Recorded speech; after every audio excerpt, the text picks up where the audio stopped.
Hello, beautiful human. Thanks for clicking on our conversation with Justin Bieber. We're going to talk all about Justice, his brand new album, and life and everything that's going on. There's a lot to discuss. I'm really excited to be in his presence and very grateful that he's given us his time and energy today. Please leave your honest feedback in the comment section below.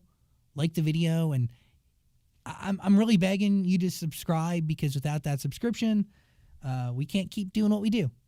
Okay, Justin Bieber here hanging out with you. Let's do this. Zach Show. Hi, Justin Bieber. Team.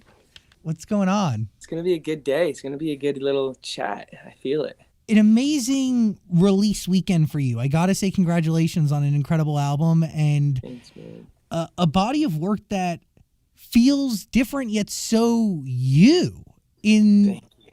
the best way. So let's dive in because I have so many questions and I look forward to sharing the entire album on the radio with everybody who hangs out with us. We're gonna play the whole thing.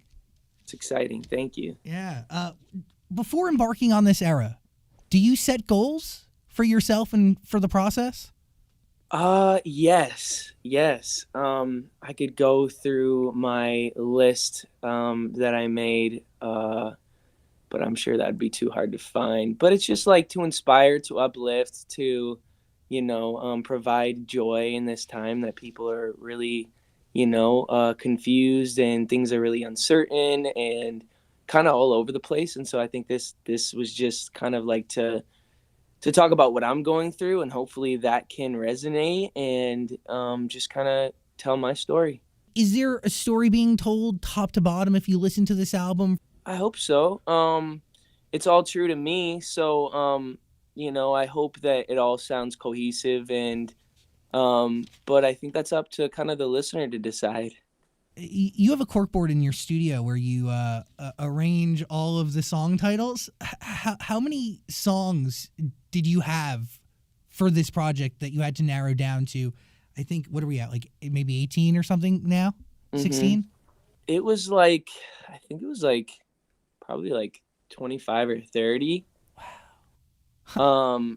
Yeah.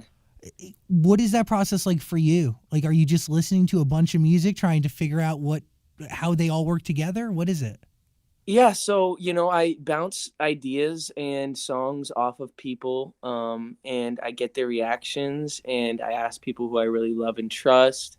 The big thing that was kind of hard, and I'm gonna be completely honest, I don't know if Hailey wants me to share this, but like at the very end, like I'm putting in my album, and she's like, "I don't know if I love it top to bottom." I'm like, "What?"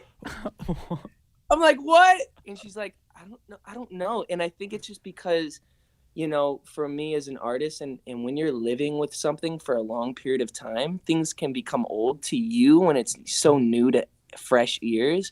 And she's been listening to it every day because I'm like, it's part of like my job. And so she hears these same songs constantly. And at the end, she's just like, I just want to protect you and I love you. I want people to love it. Are you sure? And I'm like, well, now I'm not, because the person I want to love it the most is telling me that you don't know if it's good top to bottom. But I was able to know that, like, be strong in my decision and be like, you know what, I think she's just having some like, just kind of, I guess, cold feet. I don't know the best way to determine it, but I think you summarized it right? Like, you've listened to your own music before hundreds of times in preparation to release, so it does weigh on you. It becomes like, what becomes old to you by listen number 100 and something? Definitely. Like, I've already been through this process so Yes. many times to know, okay, I know how this feels, and I know that you can feel, insecure at the last second, but like, it is what it is.